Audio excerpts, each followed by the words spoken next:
verse 13 is telling us something. और परमेश्वर का वचन मत्ती की पुस्तक अध्याय 25-13 में हमसे कुछ कह रहा The है। Bible says, if you will see in your own Bible, what is the word it says? Watch therefore. और इसीलिए बाइबल कहती है 13 वचन में आप देखिए, चौकन्ने रहिए। What does it mean when he says, watch therefore? और इसका क्या मतलब होता है कि वो कहता है जागते रहो, चौकन्ने रहो। In verse 10 he has explained it, beloved. Watch therefore. इसीलिए चौकन्ने रहो। Those that were ready, they went in with him. जो तैयार थी वो उसके साथ चली गई, And those that were not ready were shut out.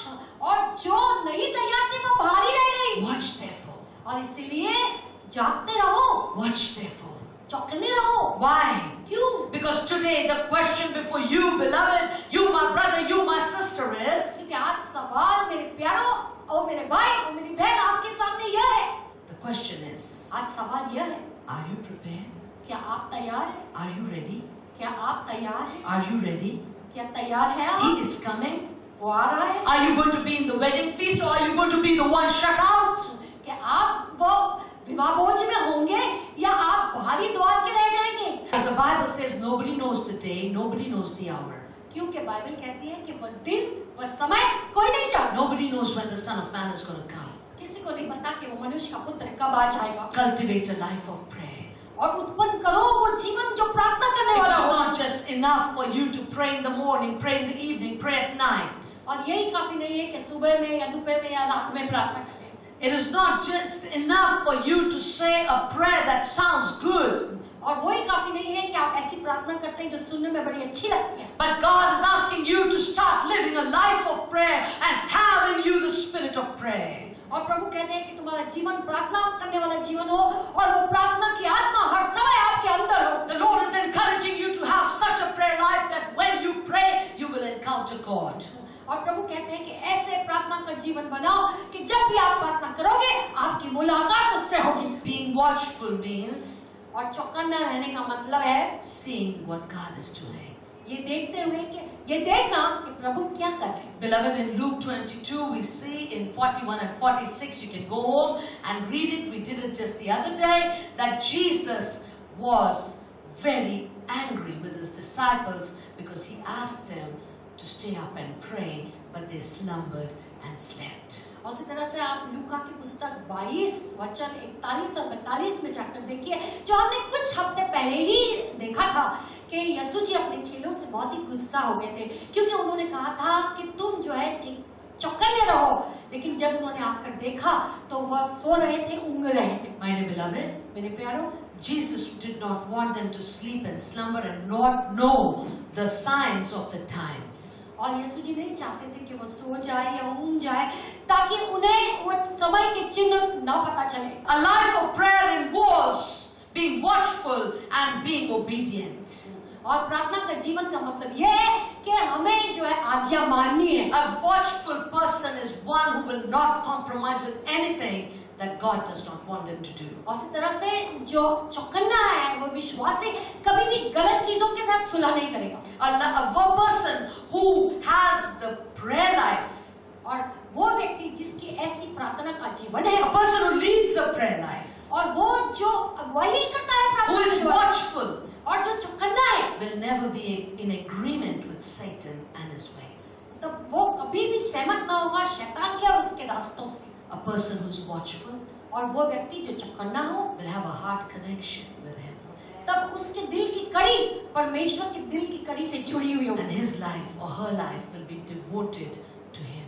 तब उसका जीवन परमेश्वर को उसने समर्पित किया होगा। Today there is need for you to look into your own lives. और आज जरूरत आ गई है कि आप अपने जीवन को जांच कर Do you have a heart connection with God? क्या आपके दिल की कड़ी परमेश्वर के दिल की कड़ी से जुड़ी Is है? your prayer life only a routine, or is your prayer life one in which God can enable you to perceive and see?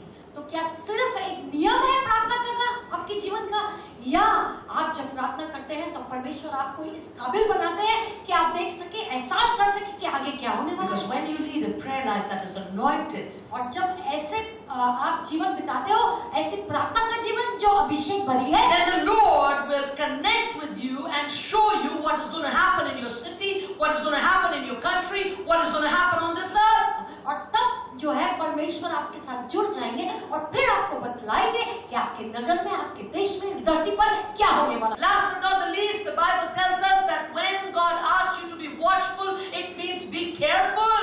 और उसी तरीके से ये जो आखिरी बात हम आपको बताना चाहते हैं कि जब प्रभु कह रहा है कि चौकन्ना रहो, इसका मतलब है जागते रहो, ध्यान रखो। Because when the bridegroom is going to come, क्योंकि जब दूल्हा आ जाएगा there's going to be a call तब एक धूम मचेगी and there's going to be an announcement. और तब ऐलान किया जाएगा। And in that announcement, it will be said that he has come. और वो जब ऐलान किया जाएगा उसमें कहा जाएगा कि वो आ गया है। And there will be no time for preparation, beloved. और तब कोई समय नहीं होगा तैयारी करने का। Because when that announcement will be made, you need to be prepared. क्योंकि जब वो ऐलान किया जाएगा तब आपको तैयार होना है। Let me tell you, beloved, आपसे कह दूं मेरे प्यारे, as the wedding feast is coming closer, और जैसे ही वो विवाह का बोझ नजदीक आ रहा है, it's coming closer. और नजदीक आ रहा है, What happens? Pressure increases. और क्या होता है, दबाव दुनिया का बढ़ता जा रहा है It will increase so much और वो इतना अधिक बढ़ जाएगा that it will not be enough for you to go to church on Sunday and say, "Praise God, I'm saved." और तब काफी नहीं होगा कि आप रविवार को जाकर ये कह दो, ओ परमेश्वर की तारीफ हो कि मेरा जीवन बच चुका है। It is not going to be enough for you to just sing on Sunday morning in the worship team and say, "Oh God, I thank you, I'm your worshipper." और इतना ही काफी नहीं होगा कि रविवार को सुबह जाके आप उसकी आराधना करोगे और आप कहोगे कि धन्यवाद मैं आपकी आराधना करता हूं। Your giving your tithes is not going to buy your ticket to heaven. और इस तरह से जो दशमांश देते हैं वो टिकट नहीं है कि आप स्वर्ग पहुंच जाओ।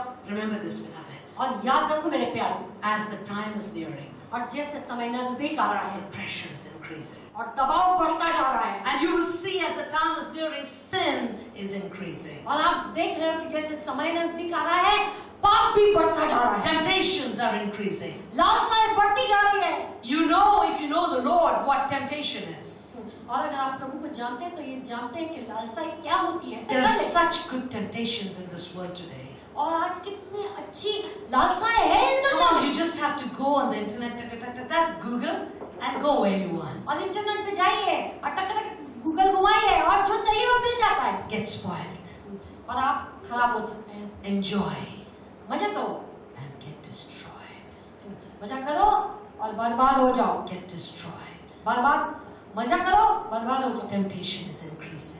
और लालसाएं बढ़ती जा रही है, Sin is increasing. पाप बढ़ता जा रहा है, Selfishness is increasing. स्वार्थीपना बढ़ता जा रहा है The delay is making people become restless.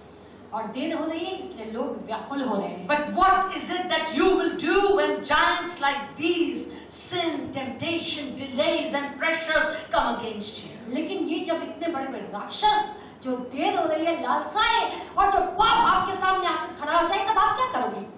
Press on against them. और उनके विरुद्ध में आगे बढ़ते जाओ। Don't let them take you. Go against them towards God. और वो तुम्हें पीछे ना हटाने पाए, लेकिन उनको लेकर परमेश्वर की ओर Just चलिए say, "I'm not going to budge. I'm going to make it. Jesus help me." और कहो कि मैं पीछे हटने वाली नहीं हूँ, यहाँ वाला नहीं हूँ, लेकिन यीशु मेरी मदद कर, मैं आगे बढ़ूंगा। And you will see then. और तब आप देखेंगे, You will have an encounter with Him. तब आपकी मुलाकात प्रभु से होगी। There is forces that are driving you away far and far and farther from Him. और ऐसी शक्तियां हैं जो आपको परमेश्वर से दूर और दूर लिए चली जा रही है। Jesus says, लेकिन यीशु कहते हैं, "Come to me. मेरे पास आओ, I will make you an overcomer."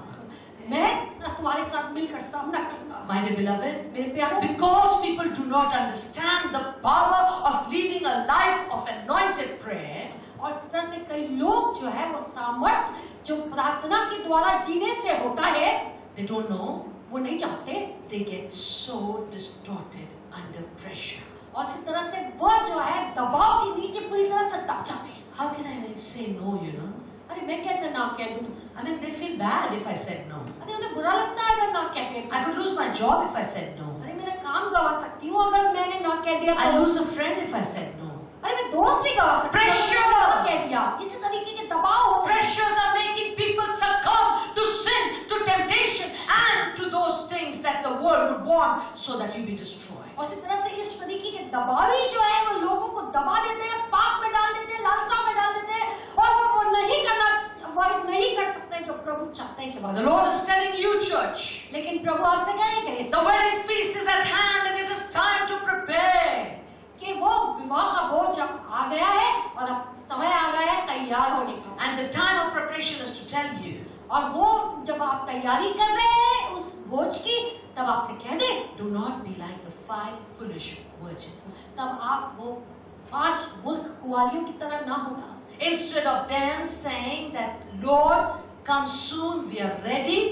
इसके बजाय कि वो ये कहे कि प्रभु जल्दी आइए, हम तैयार हैं। Instead of you being able to say, Lord, tell me how I can get more closer to you. उसके बजाय ये कहे कि प्रभु कि मैं क्या करूं कि मैं और आपके नजदीक आ जाऊं। Many of you have now stopped even making an effort to go above your sins, above your temptations, above the pressures that have come to press you down. और कितने लोगों ने तो अब वो जो दबाव और पाप, वो लालसाएं जो आपके सामने आती है, उससे लड़ना भी छोड़ दिया है। You have become such that now the worldly activities and the preoccupations and the oppressions have come and you have started saying, what can I do? That is life. और आपका जीवन अब ऐसा हो गया है, इतना ज्यादा व्यस्त हो गया है दुनिया में कि अब कहते हो आप कि अब मैं क्या करूं। But my friend, listen to me loud and listen to me clear today. लेकिन मेरे दोस्तों, बहुत ही साफ तौर से और जोर से मैं कह रही हूँ, सुन लो। It is time for you to press on and say, Jesus, how can I get much closer to you? और अब समय आ गया है जब आप कहें कि यीशु मुझको बता कि कैसे मैं और नजदीक आपके आऊं। It is time for you to say, Lord, I have come to you, draw me nearer, even nearer to you, precious Lord. और आप जाकर प्रभु से कहें कि प्रभु मैं आपके पास आया हूँ, मुझे और नजदीक अपने ले ले। My dear beloved, that the